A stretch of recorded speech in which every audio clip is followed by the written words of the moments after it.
Enquanto o ministro Cristiano Zanin faz o seu voto, lê o seu voto ali no Supremo Tribunal Federal, eu quero receber aqui o doutor em Direito Constitucional, Arthur Rollo, que vai nos ajudar a entender tudo que foi definido no Supremo Tribunal Federal até aqui.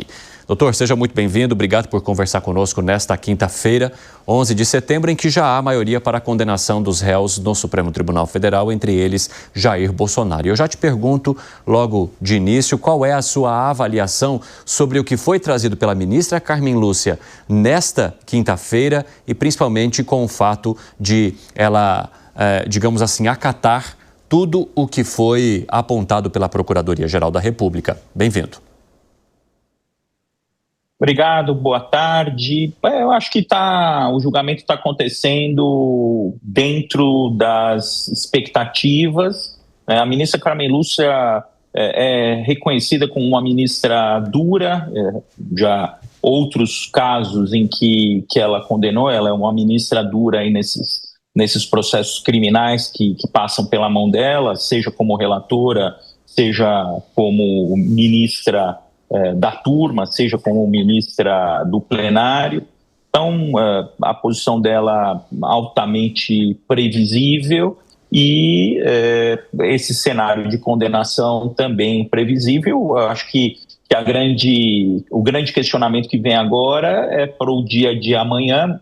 Tudo indica que esse julgamento ele deve terminar nas próximas mais uma hora e meia, ele deve se encerrar. E aí tem o dia de amanhã, onde vai ser estabelecida a dosimetria das penas, ou seja, quanto que cada um dos réus aí condenados vai receber de pena. Eu acho que as expectativas são todas voltadas para amanhã, porque o voto do ministro Zanin também indica a condenação. E nesse cenário que havia uma dúvida em relação ao voto garantista do ministro Zanin, porque se tivesse aí um cenário de 2 votos, se ele, por exemplo, acompanhasse o ministro Fux, isso poderia gerar um recurso para o plenário da corte, mas isso não aconteceu. Então, a expectativa é toda para amanhã na fixação das penas. Agora, doutor, diante disso, qual é a expectativa em relação ao cumprimento dessas penas? Como é que funcionam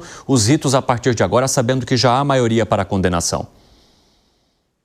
Bom, as penas vão ser fixadas amanhã, né? As penas vão ser fixadas amanhã. A tendência aí, pelo número de crimes em que houve a condenação, é de que todos tenham início de cumprimento de pena em regime fechado.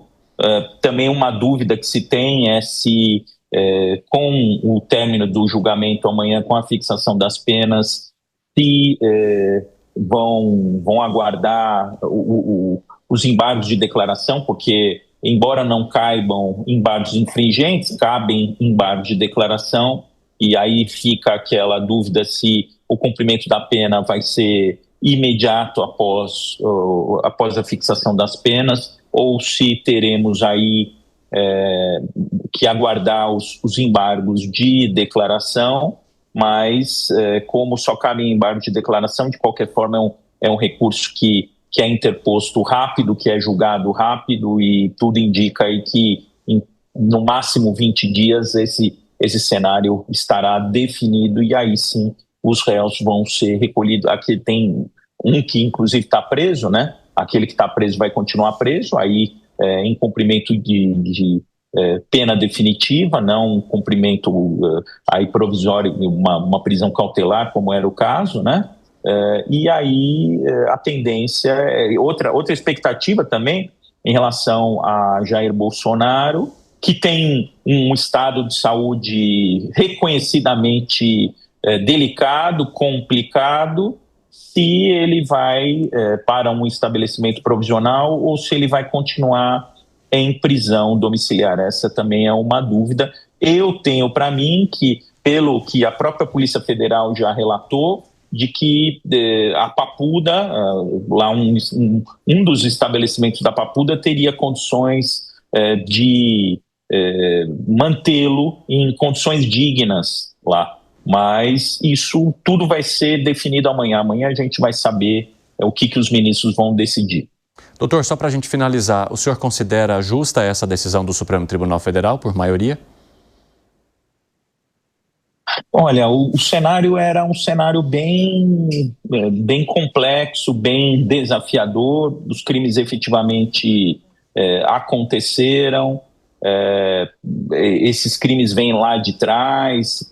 E nesse cenário, eu considero que a condenação era esperada e eu considero, sim, uma condenação justa. Eu tenho questões formais que já foram superadas pelo plenário do STF, inclusive, que foram abordadas no julgamento. Por exemplo, se o ministro Alexandre de Moraes, enquanto uma das vítimas ali diretas, que ali havia um cenário de atentado contra a vida dele, se ele poderia participar desse julgamento, eu tenho para mim que isso é absolutamente discutível. Eu tenderia a dizer que não, mas essas questões, de qualquer forma, foram superadas pelo plenário do STF. Eu acho que o voto do ministro Fux foi um exagero de benevolência.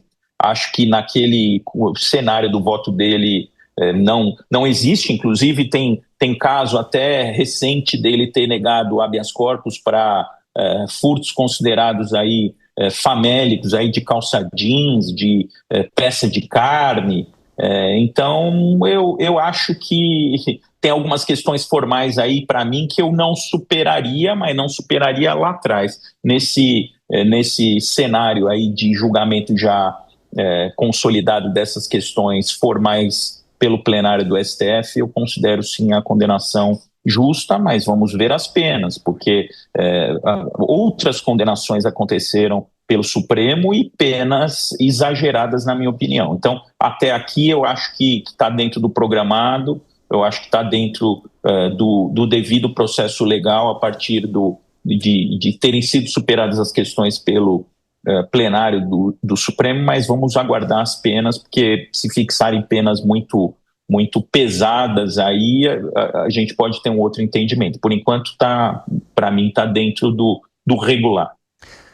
Doutor Arthur Rollo, muito obrigado por conversar conosco aqui nesta quinta-feira. Um ótimo trabalho, até a próxima. Eu que agradeço, bom trabalho, até a próxima. Um grande abraço.